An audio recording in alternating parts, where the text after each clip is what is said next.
नमस्कार किसान भाइयों, एक बार फिर से आपका स्वागत है हमारी एक नई वीडियो में। किसान भाइयों, आज की इस वीडियो में हम बात करने वाले हैं धान में लगने वाले कंडवा रोग, जिसे कई इलाकों में हल्दी रोग, कंडो रोग के नाम से जाना जाता है। किसान भाइयों, यह जो बीमारी है यह एक फफूंद जनित बीमारी है और इसके प्रभाव से धान की गुणवत्ता और धान की उपज में बहुत ही ज़्यादा प्रभाव दिखता है। तो किसान भाइयों, आज की इस वीडियो में हम बात करने वाले हैं इसी कंडवा रोग के बारे में और साथ ही आपको यह भी बताएंगे कि इसके फैलने के कौन कौन से कारक होते हैं और इसके रोकथाम के लिए आप कौन कौन से उपाय कर सकते हैं। तो किसान भाई, वीडियो को अंत तक ज़रूर देखिए, लेकिन उससे पहले जो किसान भाई चैनल पर नए हैं और सब्सक्राइब नहीं किए हैं वे चैनल को सब्सक्राइब कर ले और साथ ही बेल आइकन को भी ऑल पर क्लिक कर ले, जिससे हमारे आने वाली वीडियोज़ की नोटिफिकेशन आप तक पहुँचती रहे।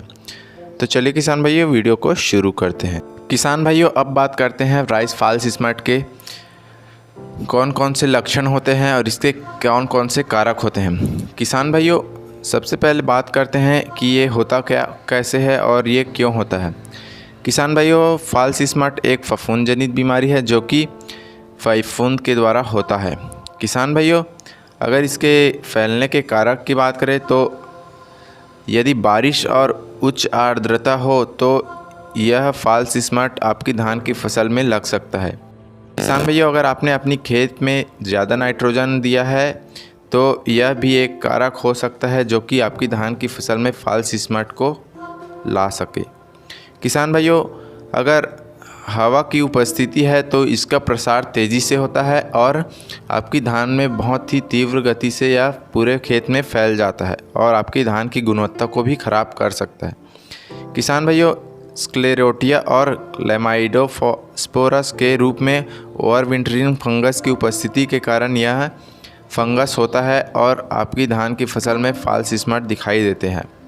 किसान भाइयों, फॉल्स स्पॉट है यह धान की फूल की अवस्था में लगता है और इस समय आपको इसकी पहचान करना अति आवश्यक होता है।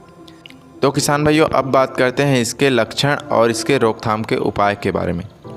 किसान भाइयों, इसके लक्षण की अगर बात करें तो शुरू में जब आपकी धान में बालियों में दानों का भराव हो रहा होगा तो आप अपनी खेत में फसल में अगर इसके शुरुआती लक्षण की बात करें तो यह आपकी धान की फसल में दाने फट जाते हैं और गेंद जैसे हो जाते हैं। शुरुआती अवस्था में किसान भाई यह हल्के हरे रंग के होते हैं और धीरे धीरे इसका रंग नारंगी होने लगता है। किसान भाइयों, अगर आपने इस अवस्था में अपनी धान की फसल में कंडवा रोग को पहचान लिया तो आप अपनी धान की फसल को बचा सकते हैं। लेकिन किसान भाइयों, जब आपकी धान की फसल में कंडवा रोग हल्के नारंगी रंग के होकर भूरे रंग के हो जाएं तो समझ जाइए कि इसका प्रकोप बढ़ने वाला है और यह आपकी धान की फसल को नुकसान करने वाला है।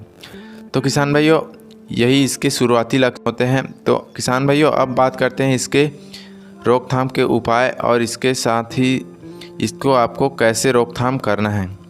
किसान भाइयों, फफूंद संक्रमण को रोकने के लिए आप कॉपर ऑक्सीक्लोराइड 2.5 ग्राम प्रति लीटर या प्रोपिकोनाजोल 1 ml प्रति लीटर की मात्रा के हिसाब से आप अपनी धान की दूधिया अवस्था में छिड़काव कर सकते हैं। किसान भाइयों, इसके रोकथाम के लिए आप कार्बन डाइजिम का उपयोग शुरुआती अवस्था में जब आप अपनी धान की नर्सरी तैयार करते हैं उस समय आपको बीजोपचार में डालना चाहिए। किसान भाइयों, यही आपकी धान की फसल में कंडवा रोग के रोकथाम के लिए कारगर और सही उपाय है।